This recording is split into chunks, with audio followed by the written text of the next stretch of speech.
Bueno, acá como siempre, unos minutitos antes, por supuesto, para que la gente se vaya sumando, ¿no? Vamos a chequear nuevamente todo, que esté todo en orden acá. Perfecto. Muy bien. Y ya estamos dando por comenzado este nuevo encuentro.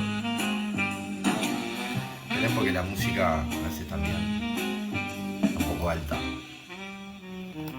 ¿Cómo andan? Topescu. Topescu.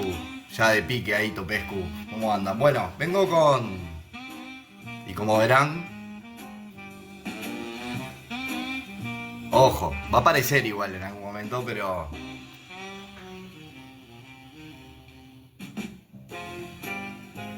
Para que vayan viendo. Pueden ir viendo cosas ahí que se mueven, ¿no? Bueno, ok. Esa es la idea. Bien. ¿Cómo andan? ¿Qué cuentan? ¿En qué andan? Les voy a contar una cosa. Ya les compartí para que puedan poner las canciones. Tienen que escanear este QR. Y ahí los va a llevar un formulario que lo único que le va a pedir es el usuario. El usuario de TikTok. TikTok, digamos. El arroba de TikTok. Para que sepamos quién es. La canción y el artista. Eso. Mate, ¿cómo andás? Bueno, se va sumando gente, ¿eh? Salud. Salud, Chelo. Bueno.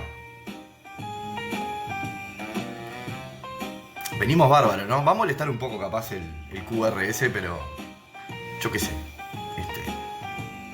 Para que sepan que hacemos cosas. Parece que cuando tiene que aparecer una mano, ¿no? Bueno, al final nunca se termina de saber qué onda con eso. Pero bueno. Acá estamos. Intentando hacerlo lo más interactivo posible.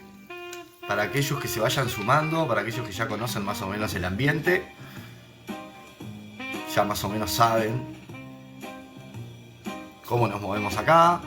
Que no tenemos apuro, justamente. No hay apuro acá.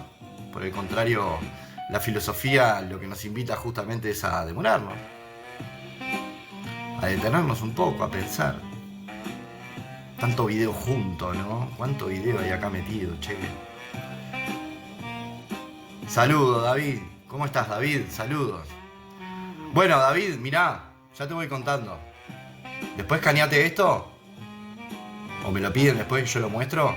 ¿Está? Que este es para pedir las canciones.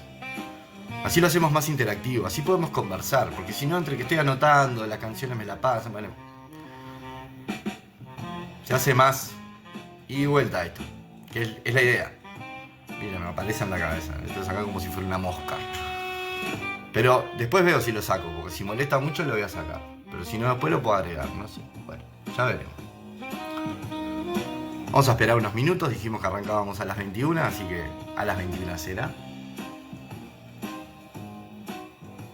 Además también, aquellos que ya vayan sumándose, les voy a contar. Ya tengo canciones que me mandaron desde Paraguay, desde Chile, desde Estados Unidos, desde Uruguay.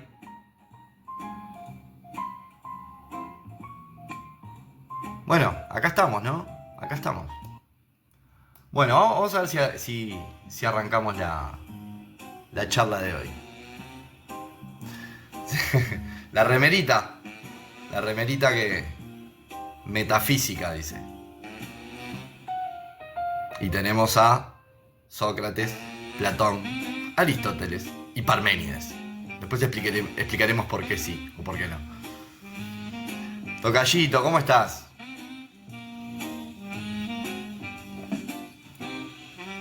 Divertida, podría decir.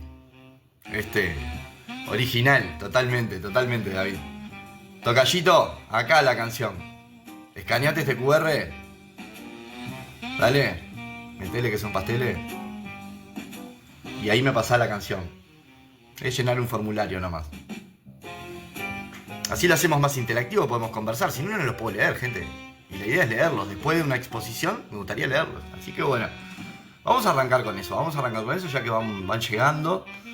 Y a los que nos culmina hoy, a lo que vinimos a conversar un poco. Voy a bajar un poco la música porque a mí siempre me distrae un poco. Y yo quiero meterme en el tema. ¿Cómo andan? ¿Andan bien? Bueno, me alegro. Hoy vamos a recorrer, básicamente, una de las preguntas más fundamentales, podría decir. Me parece que lo que va a pasar acá es que me va a molestar esto porque me está saliendo cosas acá y yo me molesta realmente que esté saliendo el QR. Después lo muestro, Ulises. En efecto, será. Ahí va. Lo voy a quitar por un momento porque si no molesta.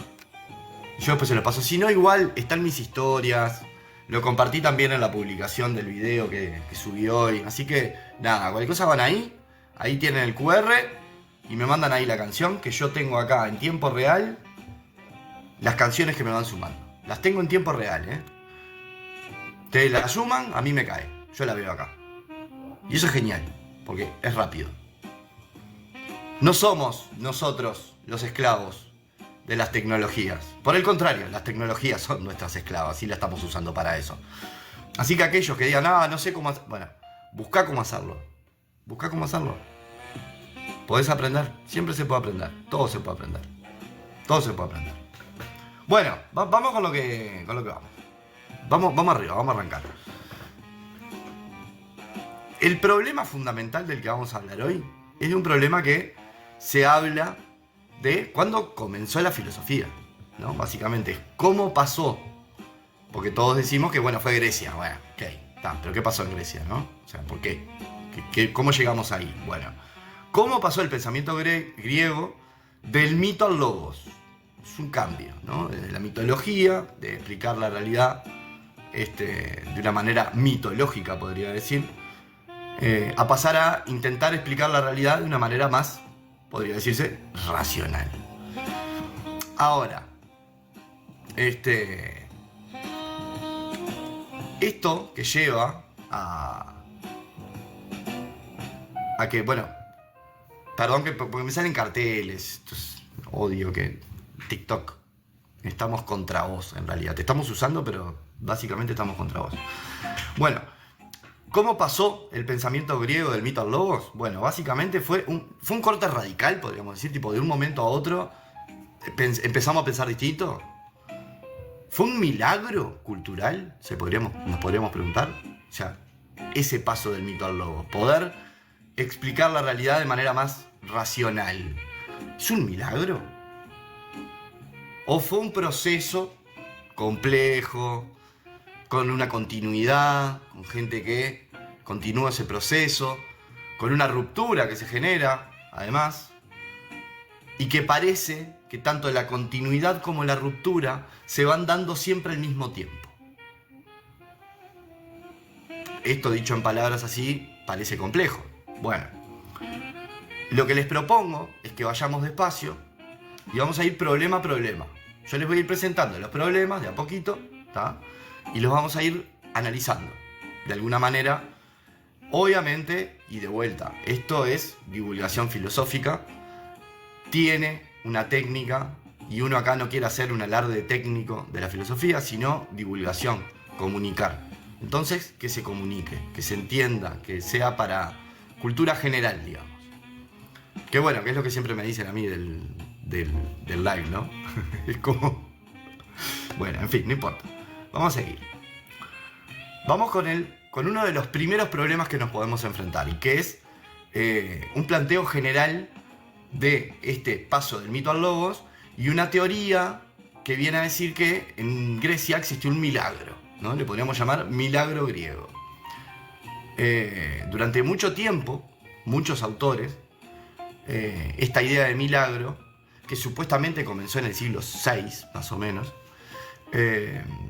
surgió de pronto en las personas que lo veían de distinta manera, de que veían el mundo mitológicamente, podríamos decir,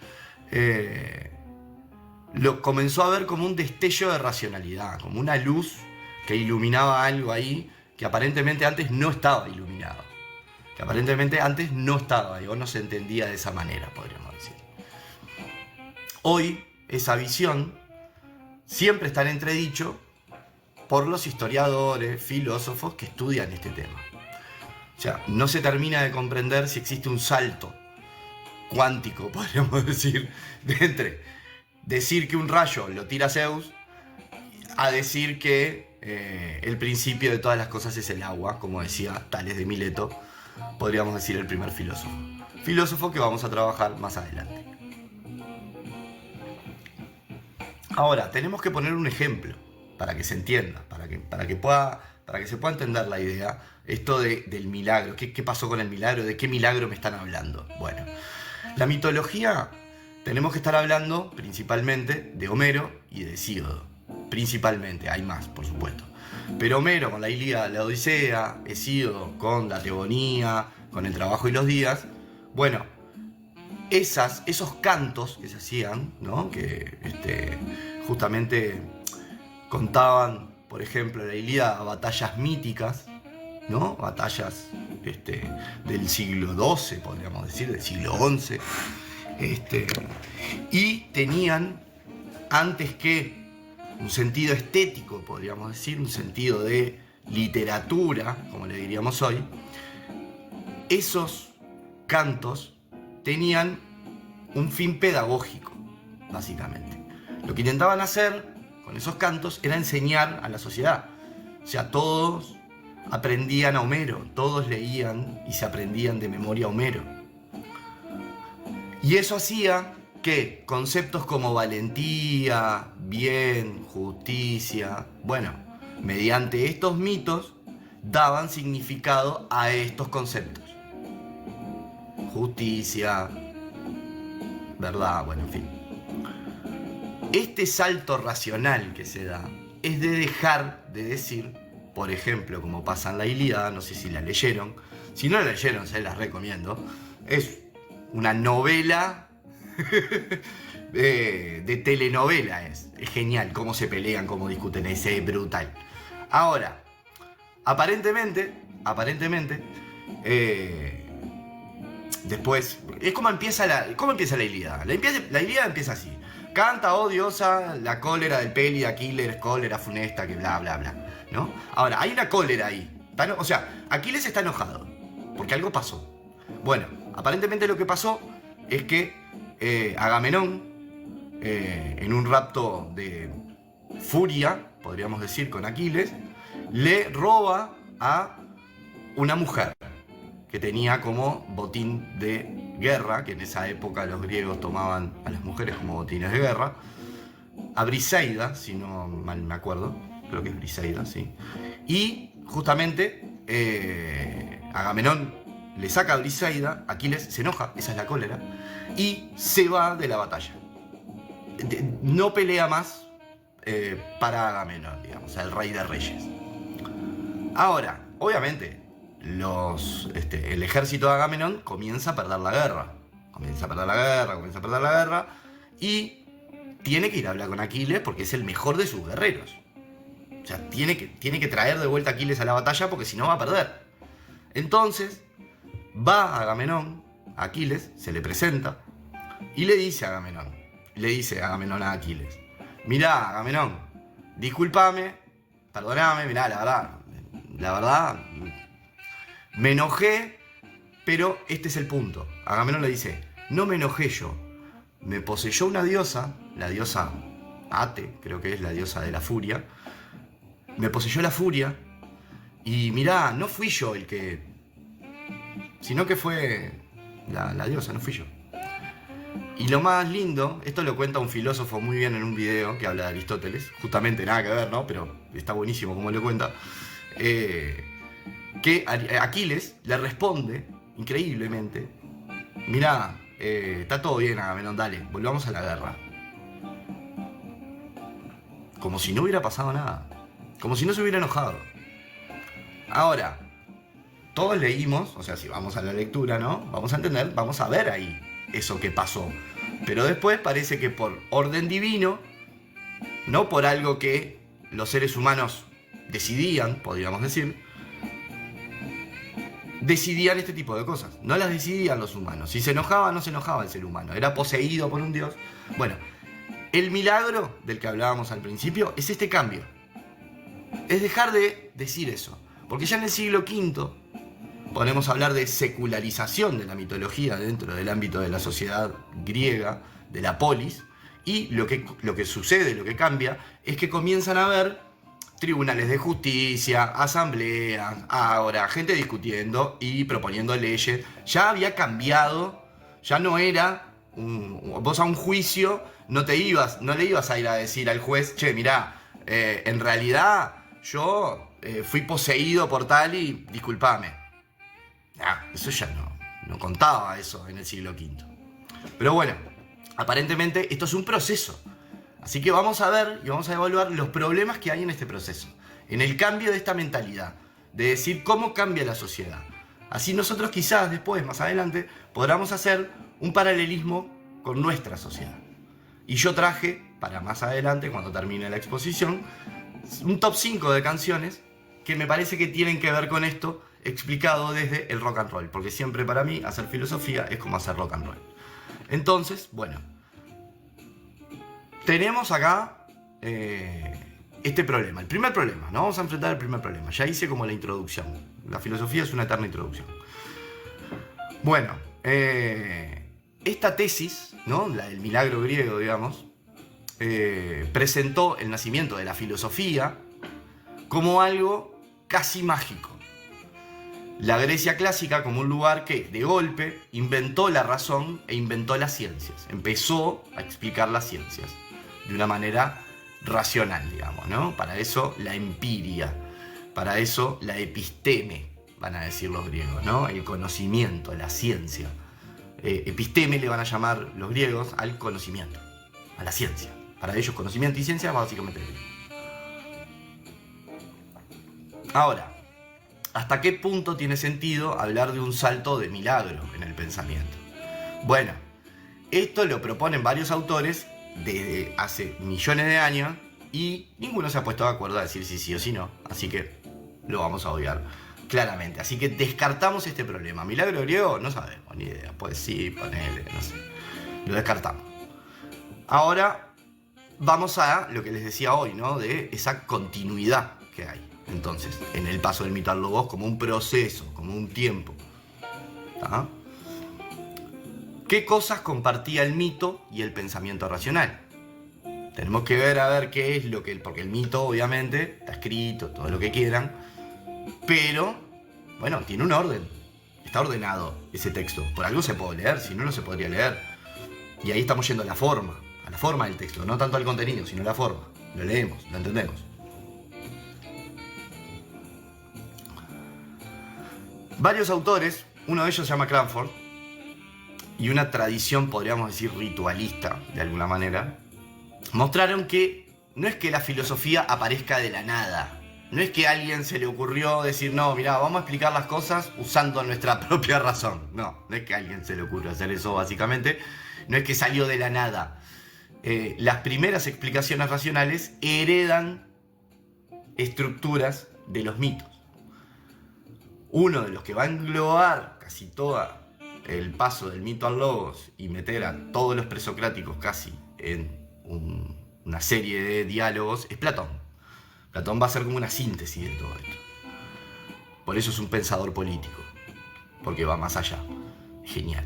Bueno, les comentaba este problema. Bueno, ¿cuál es la estructura? Bueno, la estructura básica de un mito, y como podría ser un problema filosófico, es que en un principio hay una crisis inicial. Algo pasa, como les decía en la Ilíada, Aquiles enojado. Y como empieza la República, mi amigo Sócrates preguntando ¿qué es la justicia? Por ejemplo.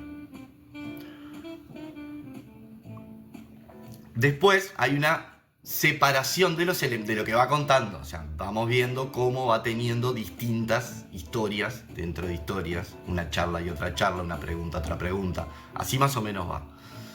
Estamos repasando estas partes, ¿no? Y después la dinámica que hace interactuar a esos elementos y produce el orden del mundo.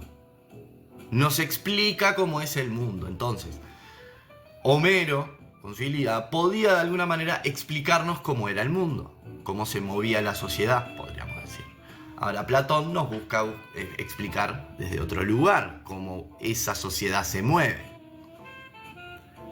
En estructura, digamos, forma, es más o menos eso. Es más o menos eso. Por ejemplo, vamos a seguir en esto, ¿no? Los primeros filósofos se cuenta con elementos naturales, como les decía, Tales de Mileto va a decir que es el agua, creo que Anaximes es el que dice el aire, Heráclito es el que dice del fuego, y además, que quiero decirles, porque siempre como traigo libros, porque vieron que nosotros lo que hacemos es compartir libros, por supuesto, acá está casi todo. Esto es casi una Biblia, pero los presocráticos, los filósofos presocráticos de Kirk and Raven, que voy a leer justamente después una cita de mi amigo y casi hermano Heráclito. Pero bueno, vamos a continuar.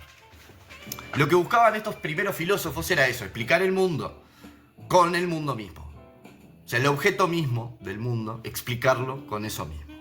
Básicamente, ¿no? ¿De dónde salió todo? Bueno, agua, del agua, salió todo el agua. ¿Por qué? Porque está ahí. Y parece que es lo que necesita la vida para sobrevivir.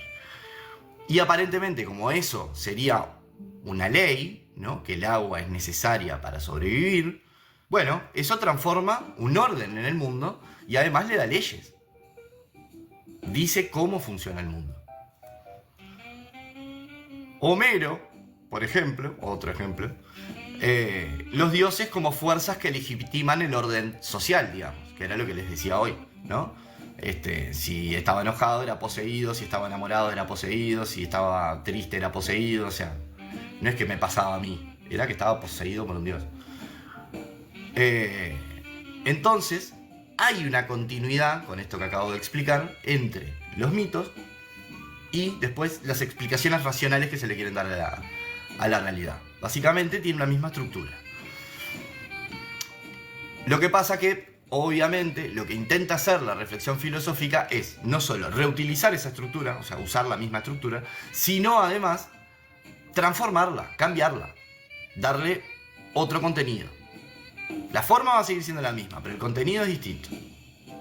Y eso hay que hacerle como un clic ahí. Bueno, más o menos acá ya vamos planteando un segundo problema. Que bueno, básicamente el problema de que, a ver, explican cosas distintas. Bueno, la forma es la misma. Ahora, lo que está cambiando es cómo te cuentan el contenido. Y además, cuál es el objeto de estudio de ese contenido. Pasa a ser el mundo. Pasa a ser lo que está en el mundo. Yo soy un sujeto que conoce el mundo y que dice cómo es y cómo se ordena. Ahora lo que vamos a ver es una suerte de, bueno, a ver, ¿dónde está la ruptura o discontinuidad en esto? Porque si acá vemos esta diferencia, bueno, si hay continuidad, ¿qué es lo que realmente nuevo da el logos? ¿Qué es lo que nos da ese pensamiento racional? Bueno, 3 rasgos básicos que se suelen destacar de este mismo problema. Denme un segundito que quiero ver estamos bien. El objeto nuevo de estudio. Ahora pasa a ser, como le decían los griegos, la physis. La physis es física, digamos, podríamos decir hoy física. Estudian física, bueno, estudian la physis. Estudian el mundo, estudian la naturaleza. La filosofía pone en el centro a la naturaleza como objeto problemático. Obviamente, distinto del ámbito exclusivamente ritual, como era en el mito, o moral, como te quería enseñar el mito. Se pregunta por, básicamente, las causas de la naturaleza. ¿Por qué hay todo esto que me rodea cuando pudo tranquilamente no haber nada? Esa es una pregunta griega que nos hacemos hoy y nos explota la cabeza. Esta discontinuidad también se muestra en el método. La explicación deja de ser la apelación a los dioses, a una voluntad divina.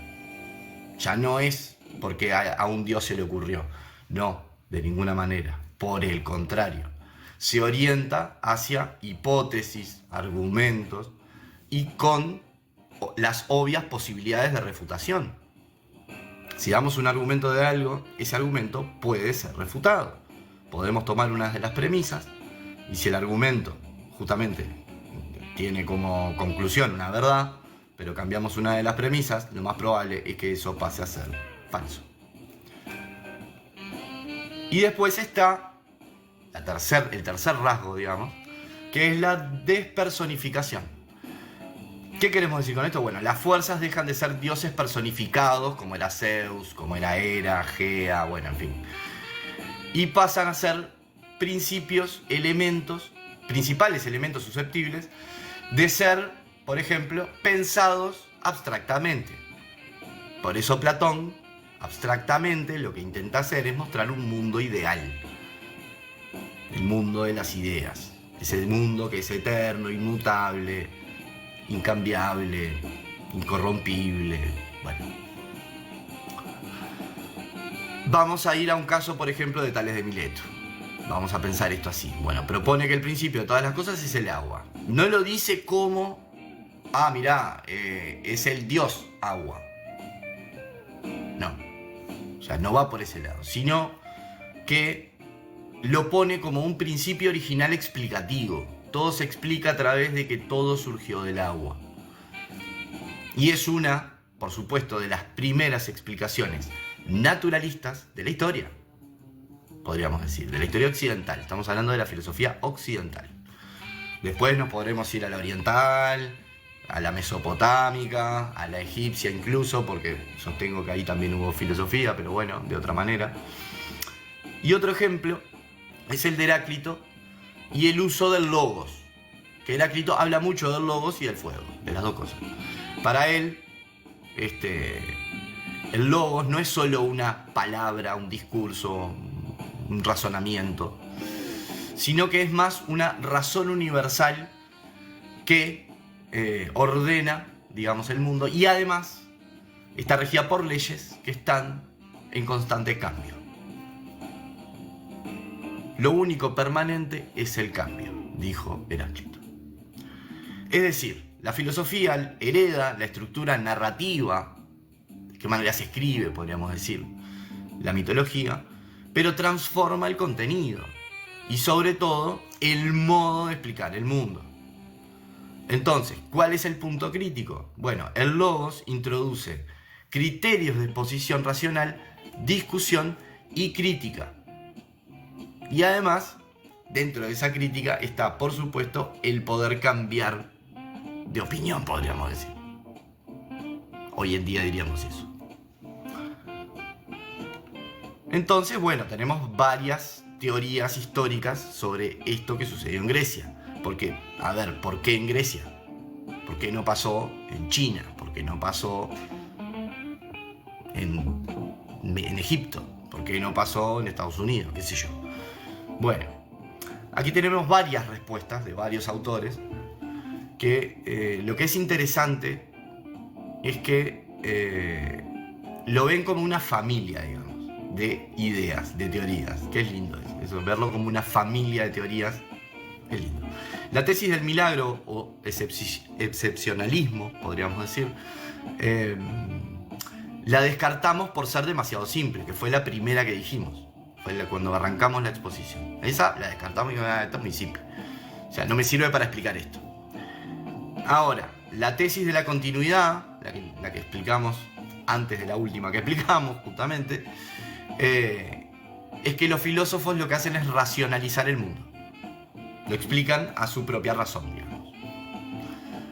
Y después está la tesis de las causas históricas, que esta es la que les decía de la política, por ejemplo, de la ética, de la moral, de lo que enseñaban los mitos y después cómo cambia eso con los filósofos al introducir ideas nuevas, al sí robarles, digamos, la narrativa, pero con un contenido totalmente distinto, con un contenido pensado desde otro lugar, explicado de otra manera, con otras razones, otros argumentos, bueno, en fin. En resumen, hay explicaciones internas, digamos, podríamos decir las transformaciones que se dan dentro de los propios mitos, porque en los mitos también van cambiando las cosas, y una explicación externa, que justamente da a lo que es la razón del mundo, a lo que sucede en la polis, podríamos decir, griega, ¿no? Entonces, ambos tipos suelen combinarse. Tanto la continuidad como la ruptura van juntas. Es lo que les decía al principio.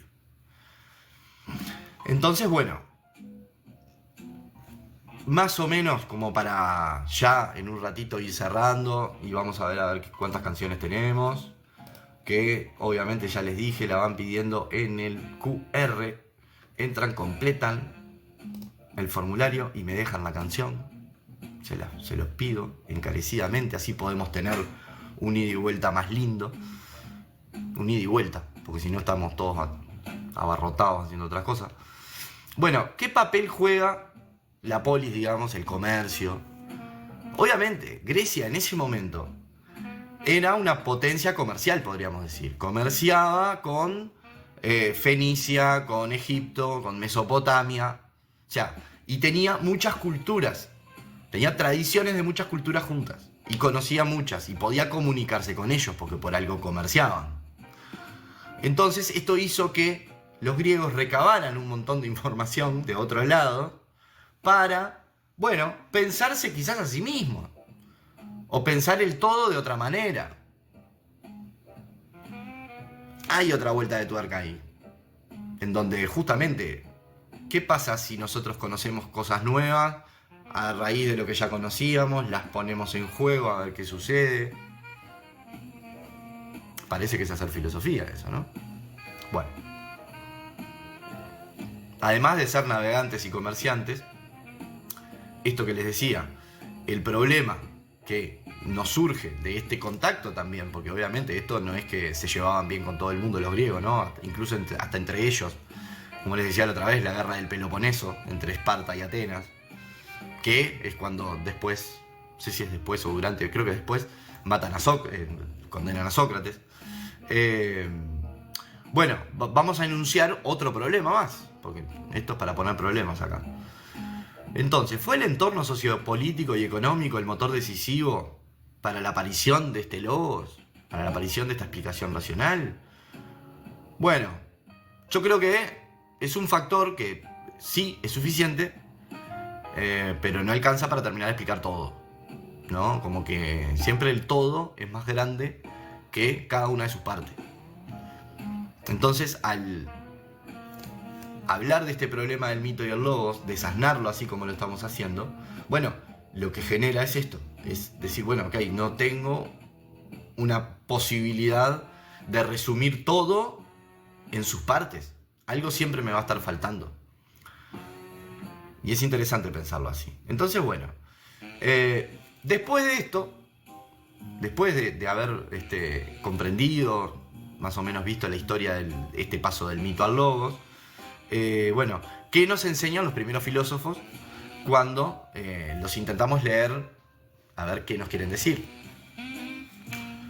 Bueno, Tales de Mileto, ya les había dicho lo del agua. Anaximandro es el que introduce una idea de apeiron, que bueno, que apeiron lo que quiere decir es indefinido o ilimitado, que sería como el arjé, ¿no? El arjé para los griegos es el principio de todas las cosas. Para Tales de Mileto el principio de todas las cosas era el agua. Bueno, para Anaximandro acá es el apeiron. Para Anaxímenes es el aire, hoy les decía también, ¿no? Es el principio y ofrece transformaciones tanto de calefacción como de condensación. Por algo llueve, dice después. Bueno, en fin. Estos tres ejemplos, que les acabo de dar igual, muestran las transiciones. O sea, hay una transición de que uno dice una cosa, otro dice otra. Incluso desde el origen de las cosas y en el orden que le dan a las cosas. Pero, obviamente esto pasa a ser personal, digamos, porque va en cada uno de los filósofos que diga y entienda y vea el mundo como cree él que lo ve. O que él entienda que es. Estamos hablando siglo VI, antes de Cristo. Así que bueno, así el cómo, ¿no? De todo esto que venimos hablando se hace visible en los fragmentos de los filósofos, de los primeros filósofos, el cómo el mundo es explicado. Hay pasos conceptuales que son reales y no meras metáforas. No intentan jugar con las metáforas, porque con las metáforas jugaban justamente los poetas. Ellos no quieren jugar con metáforas, ellos quieren explicar el mundo tal cual es. Porque si está ahí es porque es. Y si es porque existe. Tenían tiempo, dicen algunos, ¿no? Bueno. Lo que les decía entonces, si quieren estudiar eso que está ahí, bueno, ¿qué es physis? La naturaleza, podríamos decir. ¿Y por qué importa? Bueno, la palabra physis suele traducirse como naturaleza, pero conviene matizar, physis designa lo que surge, lo que crece. También, ¿no? Aquello de la physis que de lo que crece. La dinámica interna de las cosas, cómo se mueven, de qué manera lo hacen. Eso más o menos funciona por ahí. Entonces, podemos preguntar, ¿qué es lo que están haciendo? ¿Qué es lo que nace? ¿Y cómo nace? ¿De qué manera? Y acá es donde justamente comienzan a intentar ordenar el mundo y a interpretar unas primeras leyes. Esto se mueve así por esto, esto y esto. Listo. Como vemos, ya existe ese desplazamiento conceptual, ya no explicamos como explicábamos antes. Entonces acá podemos decir que ese paso del mito al logo ya se da cuando se empiezan a explicar las cosas de esta manera. Podríamos decir que se consolida, aunque no deja de haber mitos, pero tampoco deja de aparecen nuevas maneras de ver el mundo, con sus explicaciones racionales. Bueno, vamos a ver que, y hoy, por ejemplo,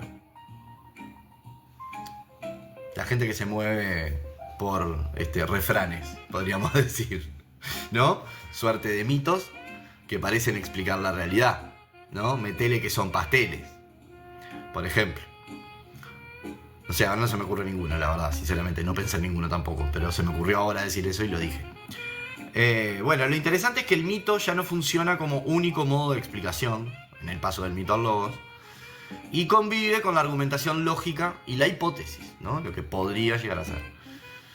Esa convivencia plantea un problema conceptual también, porque ¿cómo distinguir explicación mítica, metáfora y explicación racional? ¿Cómo hacemos para distinguirlos? Bueno, es una distinción que, a medida de que vaya pasando el tiempo, se va a ir construyendo históricamente. Ya vamos a saber, esto es filosofía, bueno, aquel de otra cosa, en fin. Vamos a poder incluso discernirlo, eso. Cada uno, digamos. Lo que encontremos como mito, lo que encontremos como logos, digamos. Y bueno, nada. Entonces, vamos a la pregunta fundamental, que si existe un logos es porque hay una razón que lo piensa. Entonces, ¿qué es la razón? Hoy se nos fue un poquito más largo el audio, pero igual me gusta. No es una palabra única, digamos, razón, porque logos también quiere decir razón. Puede ser logos como regla, como ley, como discurso, como argumento, como una ley natural, también el logos. Bueno, para algunos presocráticos, logos es la ley cósmica. Para otros, en realidad, es la estructura de un argumento. El logos es como vos argumentas. No el mundo como es, sino como vos argumentás el mundo. Entonces hay un problema, ojo, hay un problema hermenéutico, hay un problema de interpretación, podríamos decir, para nosotros hoy en día. ¿Por qué? Y bueno, cuando leemos fragmentos, por ejemplo, cuando están hablando de una ley y cuando están hablando de una metáfora poética, la respuesta que exige esa lectura, bueno, depende del contexto histórico y de lo que me quiere decir, a dónde quiere llegar, podríamos decir. Entonces, bueno, nada.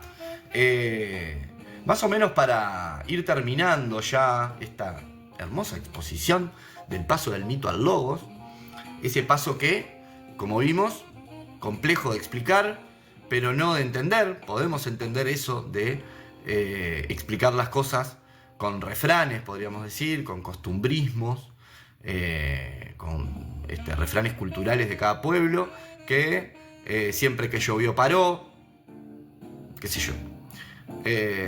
Y que lo que intenta hacer es dar una explicación del mundo. Ahora, ¿eso era un mito? Bueno, el logos lo que viene a proponer es a preguntarse y a cuestionarse sobre esas cosas que están en el mundo, qué pasan, qué suceden, cómo suceden. Y si podemos encontrar, hasta Aristóteles se va a terminar preguntando ¿para qué suceden? El gran filósofo de la finalidad. Si pasan las cosas, es porque hay un fin que tiene que pasar. Por algo pasa.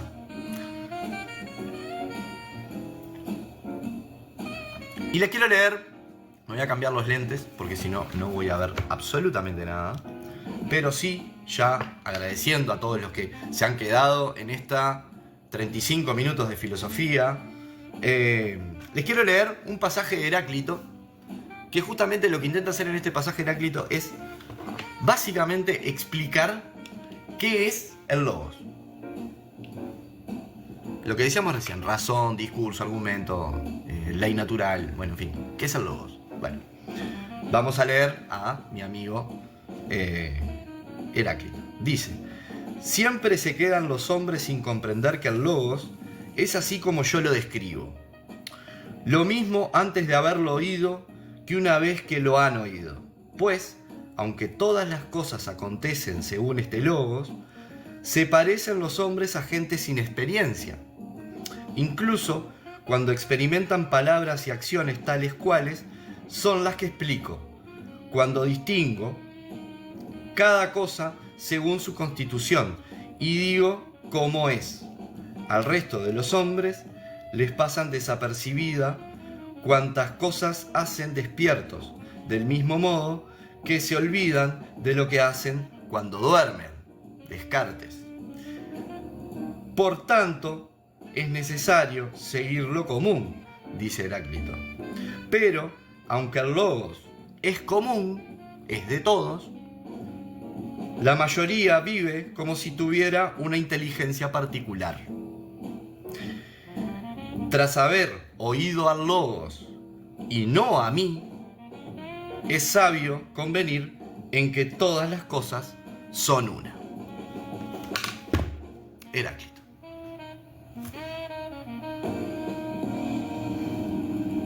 Una locura, Heráclito.